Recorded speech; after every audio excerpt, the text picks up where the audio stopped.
How to fix no post available on Facebook.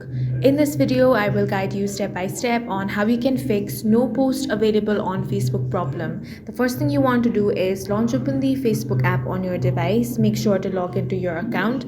Now you want to tap on the profile icon. Now tap on these three dots. Here select activity log.